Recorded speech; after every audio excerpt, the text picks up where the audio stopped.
एक गांव में किरण अपने पति मोहन के साथ रहती थी। किरण भगवान में बहुत विश्वास रखती थी।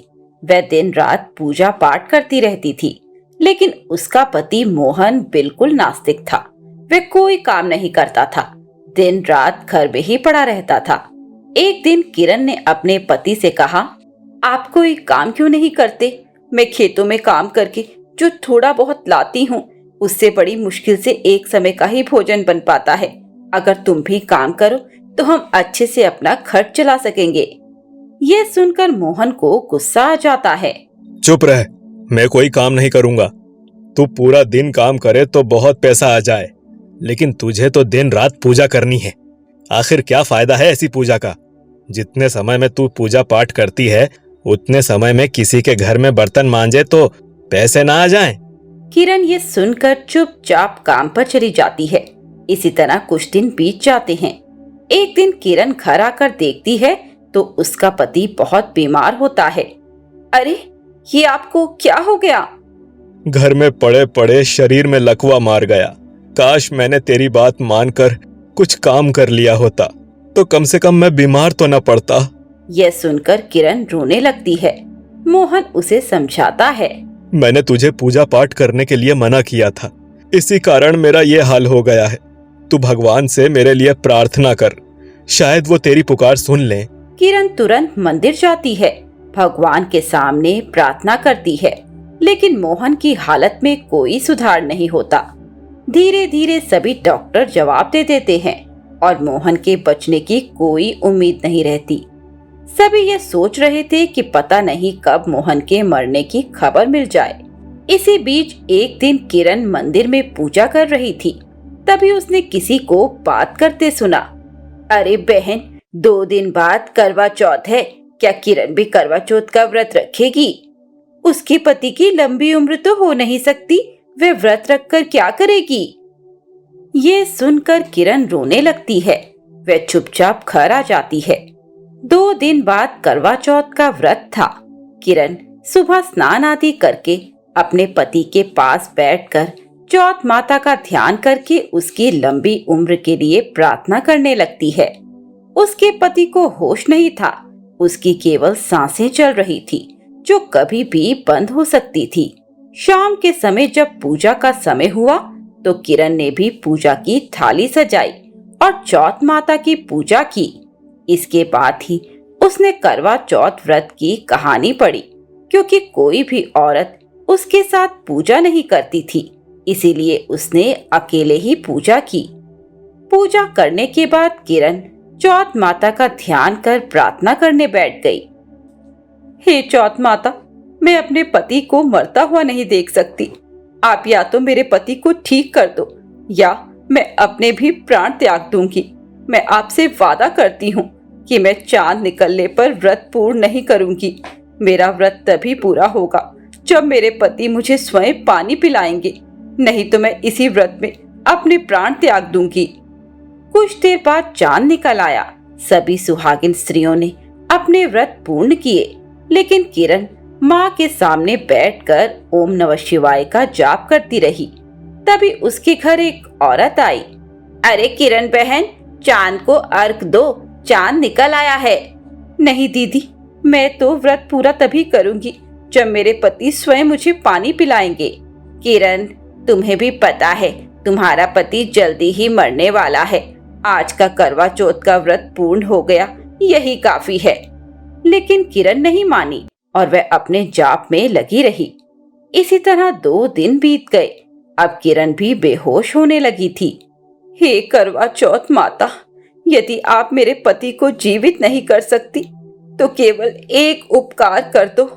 मैं चाहती हूँ कि मेरे प्राण मेरे पति से पहले निकल जाएं, जिससे मैं सुहागन मर सकूं। बस इतना आशीर्वाद दे दो। इतना कहकर वह बेहोश हो गई। रात के समय किरण को होश आया तो उसने देखा उसका पति मोहन उसे पानी पिला रहा है। किरण ने पानी पिया और उसे आश्चर्य हुआ कि ये कैसे हो गया। तभी उसने पलट कर देखा तो भगवान शिव और माँ पार्वती दोनों सामने खड़े थे। बेटी, तुम्हारी भक्ति और दृढ़ निश्चय ने तुम्हारे पति के प्राण बचा लिए। मोहन और किरण दोनों शिव और पार्वती के चरणों में गिर गए। तुम जैसी पतिव्रता स्त्री के पति के प्राण तो स्वयं यमराज भी लेने में घबराते हैं। आज से हमारा आशीर्वाद तुम्हारे साथ है। ये कहकर वे दोनों अंतर्ध्यान हो गए। तभी उन दोनों ने देखा उनका घर अन्न और धन से भर गया है। इसके बाद मोहन ने व्यापार कर लिया जिसमें उसे बहुत मुनाफा होने लगा। पुणे शहर में प्रेमलता नाम की औरत अपने पति और 2 बेटों के साथ रहती थी। प्रेमलता के घर में उनके बड़े बेटे रमेश के रिश्ते की बात सपना से चल रही थी। सुनो, योगेश प्रसाद जी का फोन आया था। आज शाम को 5 बजे रेस्टोरेंट में बुलाया है। ठीक है जी, चलते हैं। आप ऐसा कीजिए, बेटी और दामाद जी को फोन कर दीजिए, वो भी आकर लड़की देख लेंगे। ठीक है, अभी फोन कर देता हूँ दामाद जी को। हेलो दामाद जी, रमेश के लिए एक रिश्ता आया है तो लड़की वालों ने 5 बजे यहीं पास वाले रेस्टोरेंट में बुलाया है, आप भी आइएगा। ठीक है पापा, मैं और सुधा 5 बजे रेस्टोरेंट पहुंच जाएंगे। शाम को ओम प्रकाश जी अपने परिवार के साथ रेस्टोरेंट पहुंच जाते हैं। अरे लड़की वाले आए नहीं अभी तक, 5:30 हो गए। भूख के मारे जान निकल रही है। आपको भी हर काम में जल्दी ही रहती है। इतनी जल्दी लेकर आ गए यहाँ पे। 10 मिनट और रुक जाते तो मैं 2 आलू के परांठे तो खा लेती। प्रेमलता एक नंबर की भुक्कड़ थी। उससे बिल्कुल भी भूखा नहीं रहा जाता था।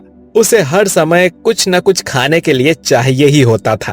अरे बस भी करो, आते ही होंगे वो लोग अभी। ये लो, आ गए। नमस्कार भाई साहब, आप सब बाहर क्यों खड़े हैं? आइए अंदर आइए। सब अंदर चले जाते हैं। बहन जी, ऐसा लगता है कि पहले खाने का ऑर्डर दे देते हैं, फिर बातचीत कर लेंगे। तो आप बताइए क्या क्या ऑर्डर करें?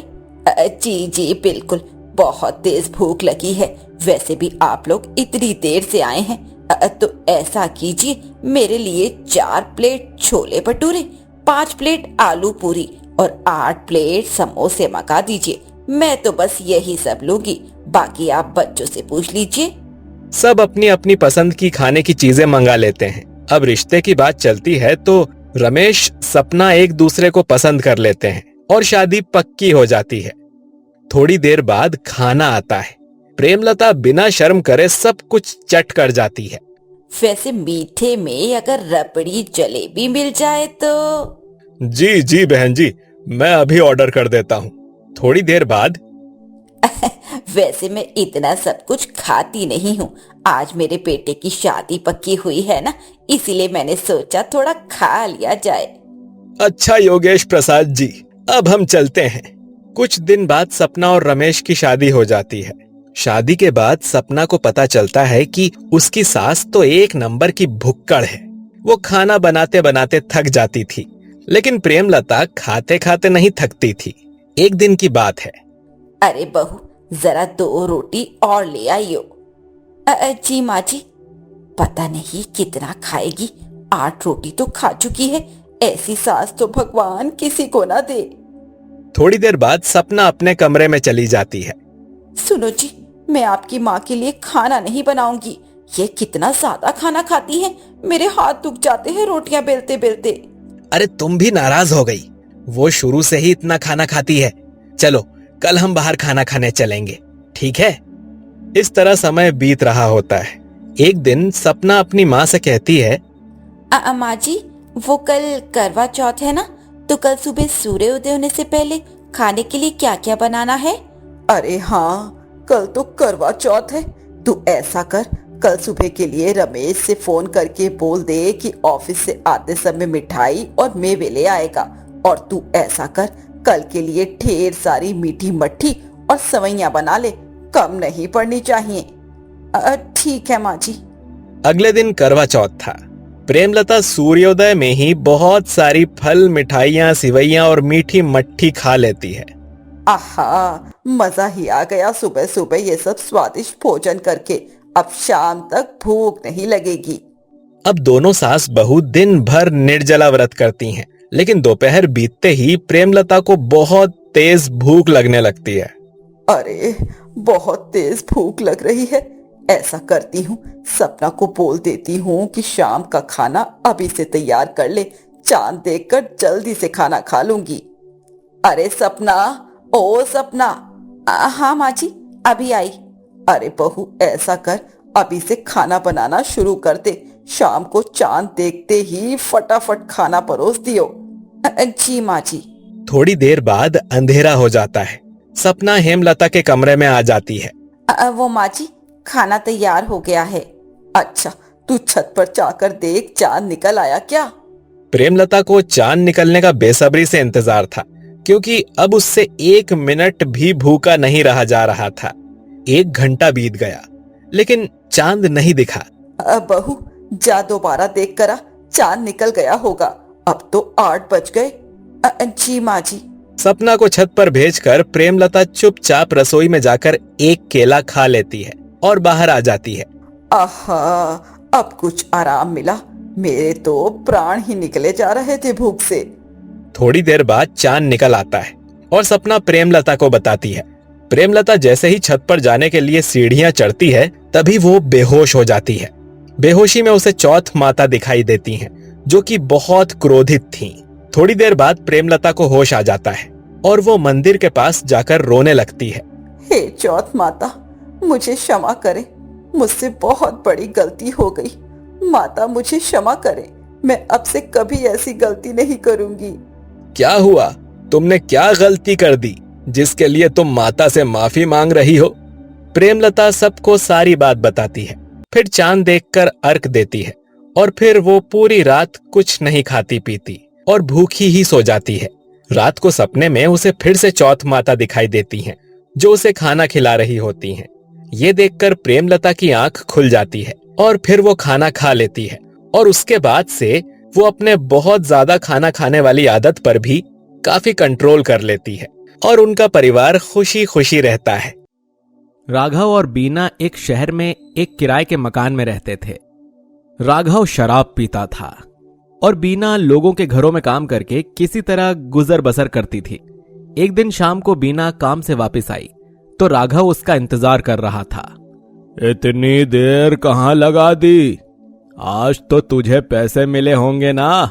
ला, पैसे दे मुझे दारू पीने जाना है। ये पैसे हमारे गुजारे के लिए भी कम पड़ते हैं। आपको शर्म आनी चाहिए। शराब के लिए पैसे कहाँ से आएंगे? लेकिन राघव नहीं मानता और बीना से पैसे छीनकर चला जाता है। बीना बैठकर रोने लगती है। पूरी रात बीत जाती है। राघव घर नहीं जाता। बीना को चिंता होने लगती है। अगले दिन वो जिस घर में काम करती है वहां जाती है। मालकिन, मेरे पति कल से वापस घर नहीं आए हैं। आज मुझे छुट्टी चाहिए। मैं उन्हें ढूंढने जाना चाहती हूँ। अरे वो शराबी कहीं पी कर पड़ा होगा। उसका तो ये रोज का नाटक है। आज तुझे छुट्टी दे देती हूँ, लेकिन कल से काम पर आ जाना। बीना राघव को ढूंढने निकल पड़ती है। काफी ढूंढने के बाद भी राघव का कुछ पता नहीं चलता। अगले दिन से बीना काम पर जाने लगती है। वो सुबह और शाम को राघव को ढूंढने लगती है। इसी तरह 1 महीना बीत जाता है। एक दिन बीना काम कर रही होती है, तभी उसकी मालकिन आ जाती है। बीना, मैं बाहर जा रही हूँ। तू घर की साफ सफाई अच्छे से कर लेना। जी मालकिन, आप चिंता न करें।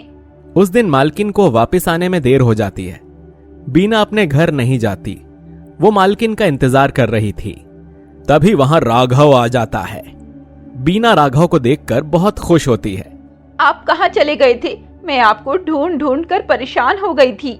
मुझे पुलिस ने पकड़ लिया था। आज ही छूट कर आया हूँ। लगता है आज घर पर कोई नहीं है।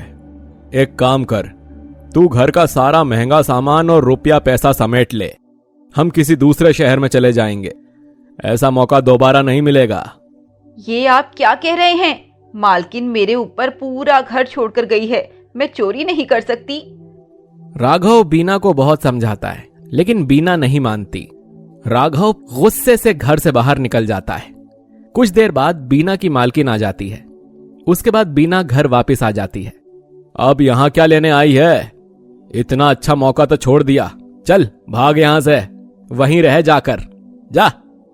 सुनो जी, आप शराब पीना छोड़कर कुछ मेहनत का काम करो।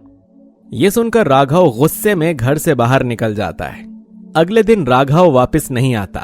बीना अपने काम पर चली जाती है। बीना जिस घर में काम करती थी वहां उसकी मालकिन का भाई रहने आया था। वो बीना पर बुरी नजर रखता था। एक दिन उसने बीना का हाथ पकड़ लिया।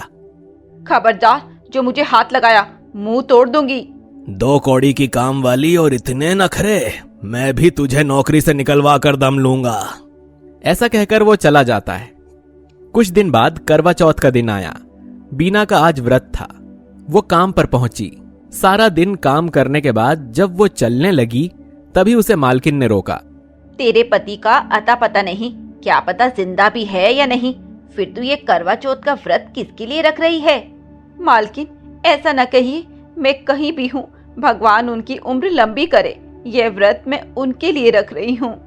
तभी मालकिन का भाई वहां आ जाता है। दीदी ये झूठ बोल रही है। अभी कुछ दिन पहले ये मुझसे कह रही थी कि मैं तुम्हारे लिए करवा चौथ का व्रत रखूंगी। क्यों री, ये सब क्या है? मैंने तरस खाकर तुझे काम दिया और तू मेरे ही भाई को फंसाने लगी। मालकिन, ये झूठ बोल रहा है, बल्कि उल्टा ये मुझे छेड़ रहा था। मालकिन उसकी बात का विश्वास नहीं करती और उसे घर से बाहर निकाल देती है। घर आकर बीना बहुत रोती है। उसकी नौकरी भी चली जाती है। वो रोते रोते पूजा करती है और फिर छत पर जाकर चांद निकलने का इंतजार करती है। कुछ ही देर में चांद निकल आता है। वो चांद देख रही होती है। तभी सामने राघव आ जाता है। बीना राघव को देखकर चौंक जाती है। बीना, मुझे माफ कर दो। यहां से जाने के बाद मुझे एक साधु बाबा मिले। वो मुझे अपने आश्रम में ले गए। वहां उनके प्रवचन सुनकर मेरे मन में लालच और शराब की लत दोनों मिट गए। अब मैं मेहनत करूंगा बीना, और तुम्हें काम नहीं करने दूंगा। अगले दिन से राघव काम करने लगता है और बीना घर संभालने लगती। रमेश एक सीधा साधा व्यक्ति था।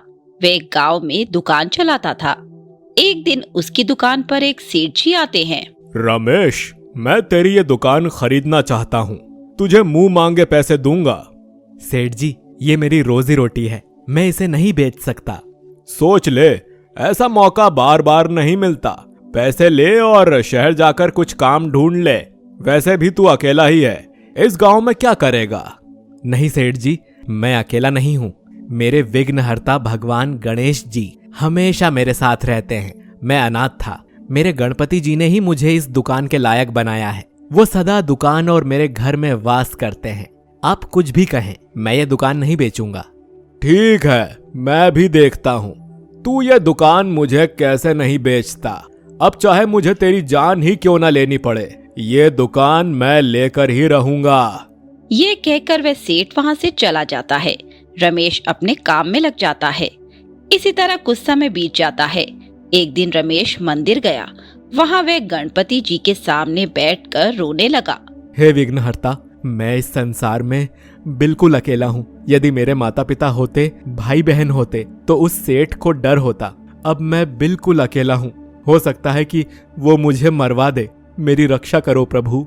रमेश की बात वहां बैठे एक सज्जन सुन लेते हैं। वह भी मंदिर में पूजा करने आए थे। बेटा, विघ्नहर्ता के होते अपने आप को अकेला क्यों मान रहे हो? चिंता मत करो, मेरे साथ चलो। वे सज्जन उसे अपने घर ले जाते हैं। वहां जाकर वे रमेश से बातें करने लगते हैं। मेरा नाम कांतिलाल है। मेरा फूलों का काम है। मैं गांव से फूल लेकर शहर के सभी मंदिरों में पहुंचाता हूँ। तुम क्या करते हो बेटा?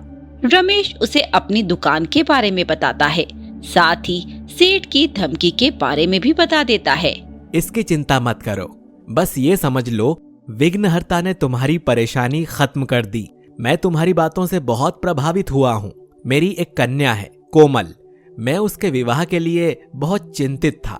मंदिर में मैं गणपति जी से प्रार्थना कर रहा था, तभी तुम्हारी बातें मैंने सुनी। मैं तुम्हारे साथ अपनी पुत्री का विवाह करवाना चाहता हूँ। लेकिन मैं तो एक अनाथ हूँ। आगे से अपने को अनाथ मत कहना बेटा, मैं तुम्हारे साथ हूँ।